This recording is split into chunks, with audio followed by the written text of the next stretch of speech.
Hello, this is Matt on the Moon Family Sedan channel. I think it's fair to say that the attorneys within our XRP community are a cut above, and we're well aware of the disastrous approach that the SEC and government at large is taking, 2.5 years ago.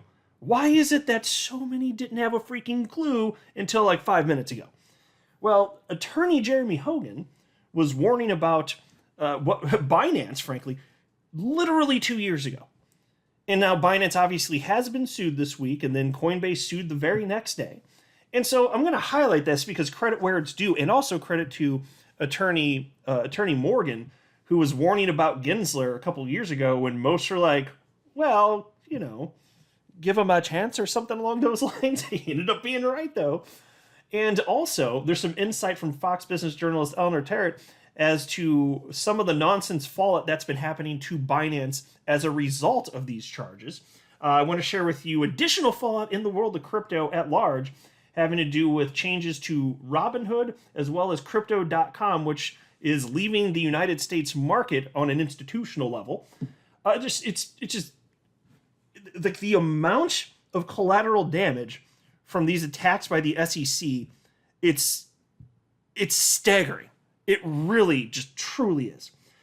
Before going further, though, I do want to be clear. I do not have a legal or financial background of any kind. I am not offering legal or financial advice, and you definitely should not buy or sell anything because of anything I say or write. I'm just an enthusiast who enjoys making YouTube videos about crypto-related topics, but just as a hobby and just for fun. And just a minimal amount of table setting here. There's this headline from June 6th from CNBC titled, SEC asks for emergency order to freeze Binance US assets anywhere in the world. And so to be clear, it's all under the same umbrella here. So it's not just that the SEC is going after Binance. That does include subsidiaries, including Binance US. And there's more fallout, which we're going to get to. And I got some insight from, like I said at the outset, from Eleanor Terrett, Fox Business journalist here. But they're trying to wreck the business. The SEC is absolutely taking jabs that they don't need to. If they really believe what they're saying in terms of, just the legality of specific cryptocurrencies, if that's really all that it was, you wouldn't be taking these additional jabs, which shows the SEC is not operating in good faith. They're not acting in faithful allegiance to the law, as Judge Sarah Netburn said, magistrate judge, in the SEC v. Ripple case. And so, want to definitely give credit where it's due here to attorney Jeremy Hogan.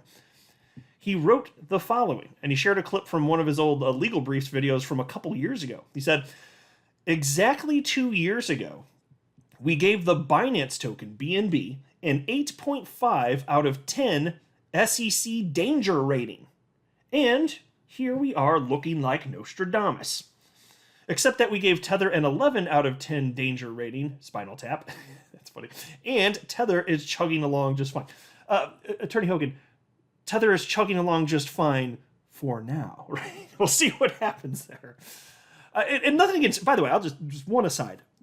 Nothing necessarily against Tether. I've never used any stable coins in my life because I've never had the cause to. Maybe at some point I briefly will in the future, but I just haven't had the need to. But I wouldn't have a problem with them if they had a sufficient level of transparency.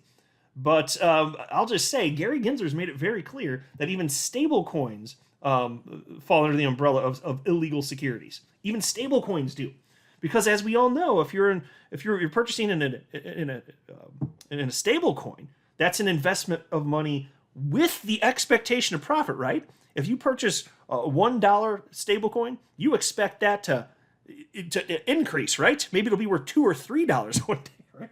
It's so stupid, because it's prong of the Howey test, right? I know, stupid as hell.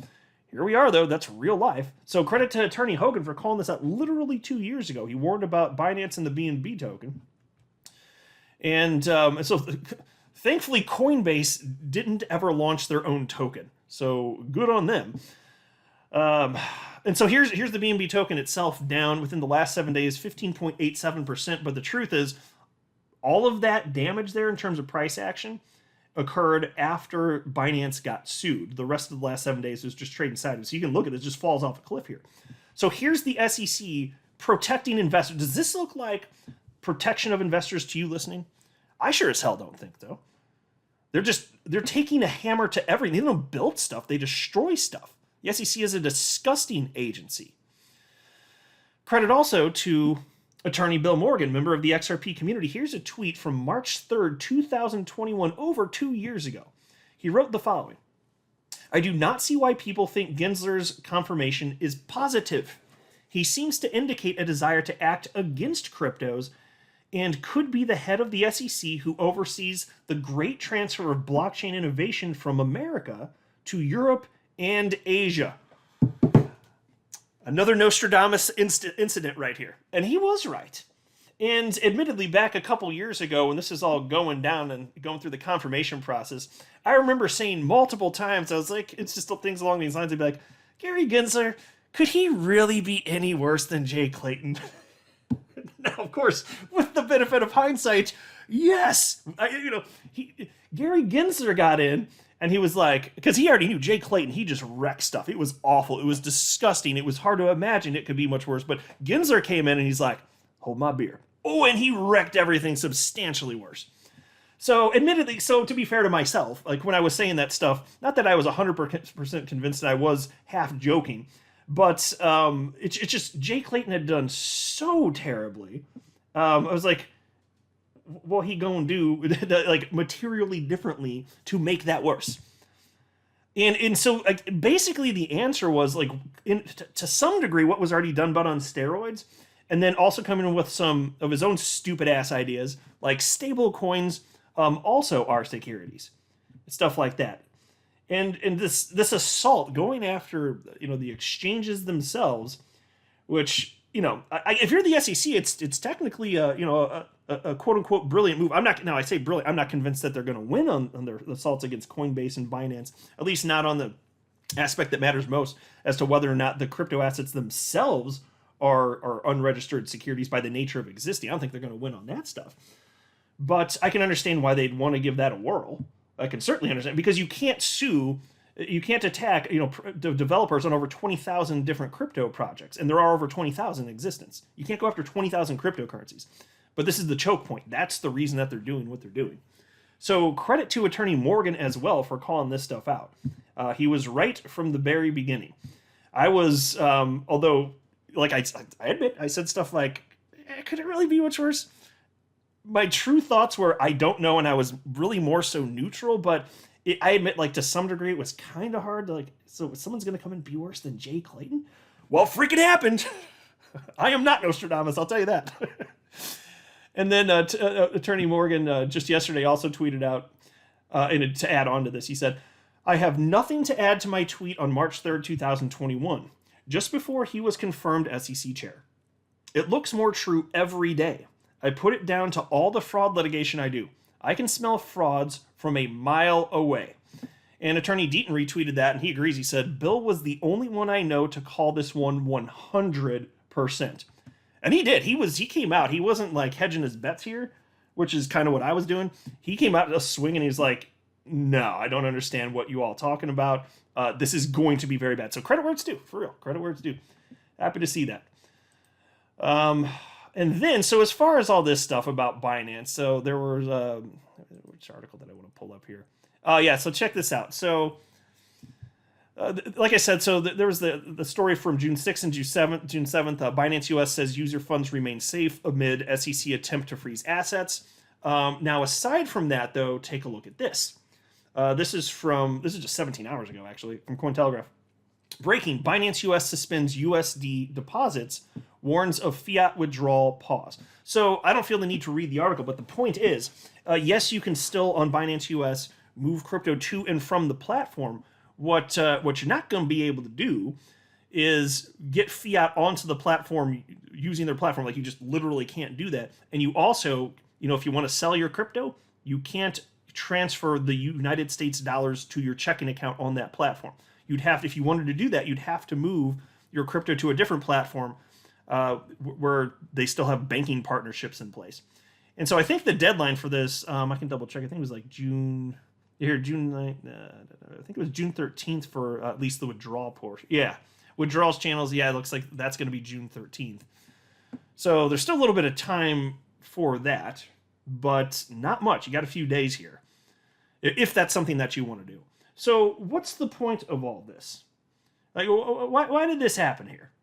Well, we don't need to get too conspiracy theorist to, have some suspicions here, but we get some confirmation from Fox Business journalist Eleanor Turd on this front. She tweeted out the following. She said, from an industry source close to Binance, quote, Binance US actually, quote, I can't stress this enough. The SEC actively intimidated the banking partners, and that's why this is happening, end quote. Okay, so the SEC, it's a bunch of gangsters, they're thugs. That's what they're doing, intimidating. If you're opting and operating in faithful allegiance to the law, this is not what you do. This is not what you do. If you actually believe what you believe, fine, you're wrong, but go for it. But this is disgusting.